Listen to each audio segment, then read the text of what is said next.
Burbank, California, June 27, 1968, 7:45 in the morning. The NBC studio's parking lot is nearly empty at this hour. The cleaners are still working.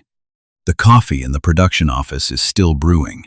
The day hasn't started yet in any official sense. But Elvis Presley is already inside. He has been there since 6 in the morning. He arrived before anyone else, before the director, before the musicians, before the producers, who are responsible for making sure this entire production doesn't fall apart. He is sitting in a folding chair in Studio 4 with a cup of coffee going cold beside him. And he is reading the same sheet of paper he has been reading for the past 40 minutes. The paper is a memo from Colonel Tom Parker. It is 3 paragraphs long. The language is corporate and careful, the language of a manager protecting a business arrangement. But the meaning underneath the careful language is simple and absolute. Know if I can dream. Not in the special, not as a closing number, not anywhere. The Colonel's reasons, as laid out in the memo, are practical. The song is too political. The song references Martin Luther King Jr., who was assassinated just 2 months earlier, in April. The network is nervous. The sponsors are nervous. This is a Christmas special. The memo reminds Elvis it is supposed to be cheerful, safe, celebratory. People tune into Christmas specials to feel good. They do not tune in to be reminded of the year's grief. Elvis sets the memo down on the floor beside his chair. He picks it up again. He sets it down again. The thing is, Elvis knows the Colonel isn't wrong about the practical reality.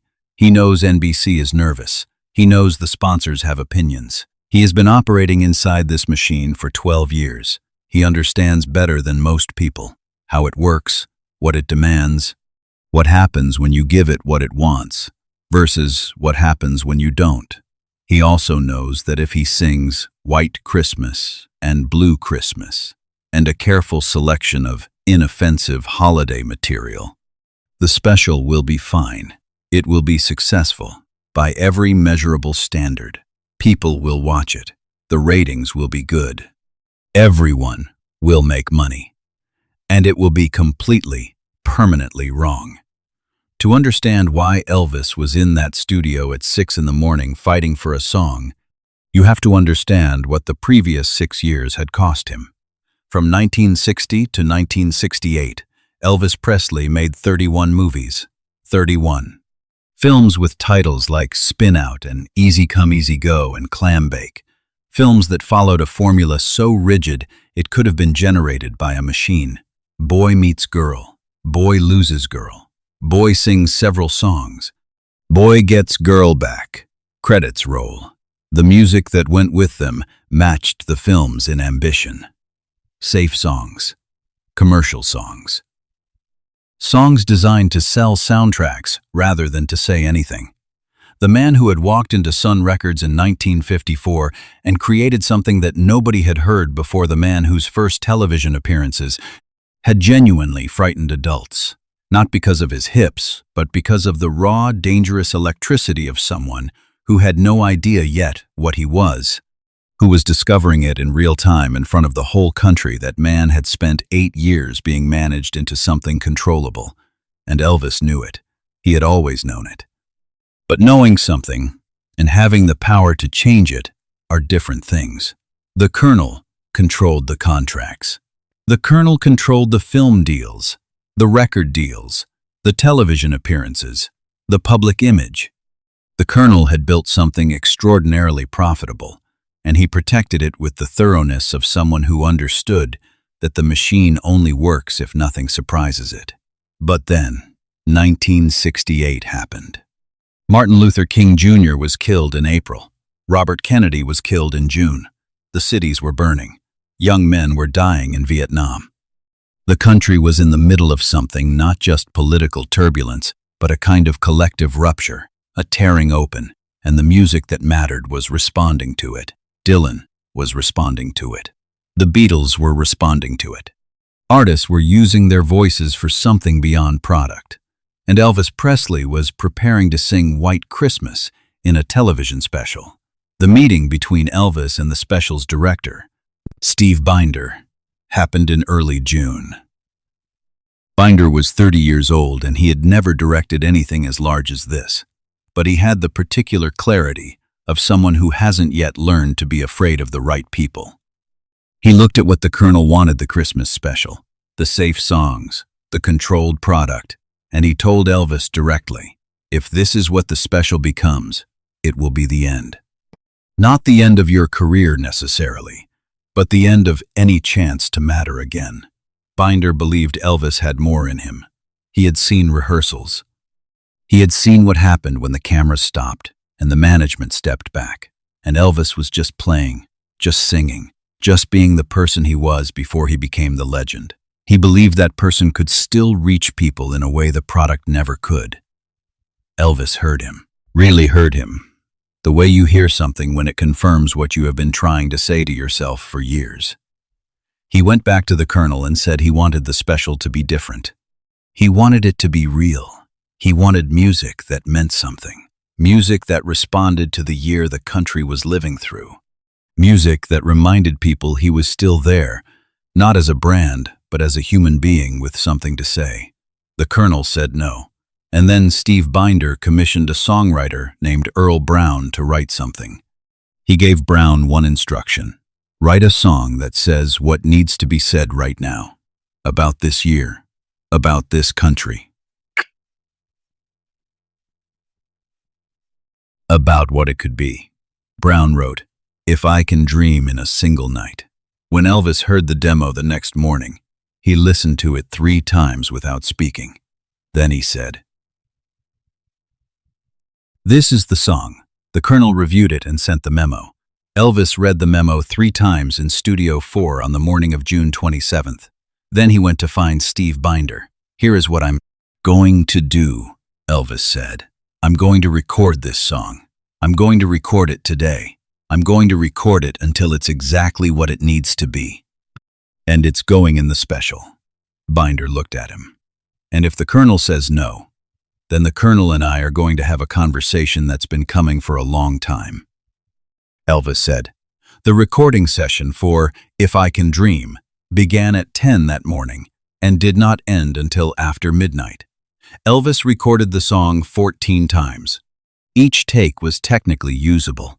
Elvis's voice was in extraordinary form that day.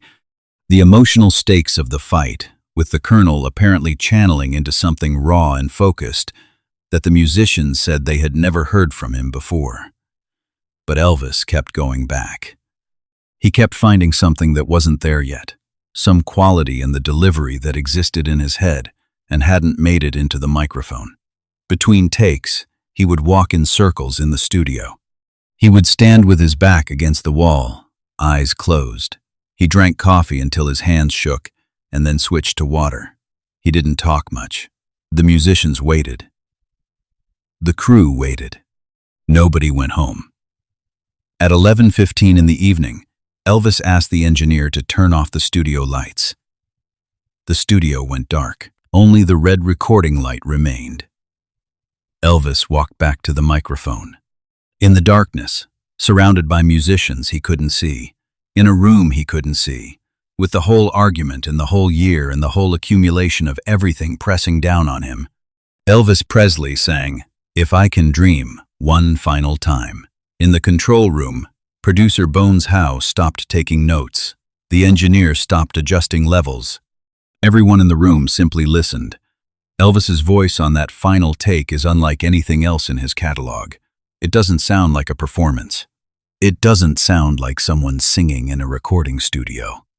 It sounds like a man with something urgent to communicate, something that cannot wait, something that the delay of even one more take might cause to be lost forever. The voice cracks in one place. Not because of a technical failure, but because the emotion behind it momentarily exceeds the container. And that crack is the most real thing in the recording. When the final note ended, the studio was silent. Then Bones Howe's voice came over the intercom from the control room. "That's it," Bones said. "That's the one." Elvis didn't respond immediately. He stood at the microphone in the dark for a long moment. Then he said, quietly, to no one in particular, "Yeah." The song closed, the 1968 Comeback Special, on December 3rd. 50 million people watched Elvis Presley stand at the end of that stage, in a white suit, and sing about a land that's bright, about a world where men are free, about things he could feel even if he couldn't always find them. The reviews the next morning were unlike anything Elvis had received in years. Not since the beginning, not since the Sun records, not since the first television appearances had critics written about him as someone who mattered, who was present, who was saying something. The special saved his career. Every biography says this. But that framing is slightly wrong because what the special actually saved was something more specific and more important than his career. It saved the version of him that had existed before the machine. It proved that version was still alive. It proved that the 12 years of movies and Christmas songs and Colonel Parker memos had not finished him. It proved that when Elvis Presley was allowed to want something badly enough, when he was allowed to fight for it. Through 14 takes in the dark, what came out was real. Colonel Parker was furious for approximately 1 week. Then, the ratings came in. Then, the reviews came in. Then, the record went to number 12. On the charts and radio stations played it so frequently that listeners called in to request it be played more. And the Colonel, being the Colonel, quietly took credit for the whole thing. Elvis knew. He always knew. But that was the arrangement they had, the arrangement he had chosen, the particular trade he had made for the security and the money and the machinery that kept him working. What he hadn't traded was his voice. Not the physical voice, the other one. The one that knew when something was real and when it wasn't. The one that had stood in the dark in a studio in Burbank and refused to stop until the recording matched what was inside him. That voice never went away. He had just needed someone to build him a room dark enough to hear it. Again. On December 3rd, 1968. 50 million people heard it too. And nothing was ordinary after that. If this story moved you, if it reminded you that the things worth fighting for are always the things someone is telling you to let go of, please subscribe and share it. Drop a comment below. What does "if I can dream" mean to you? And what's the thing you fought hardest to protect when everyone around you said let it go? The notification bell is right there. Ring it, because the songs that change everything are always the ones somebody tried to stop.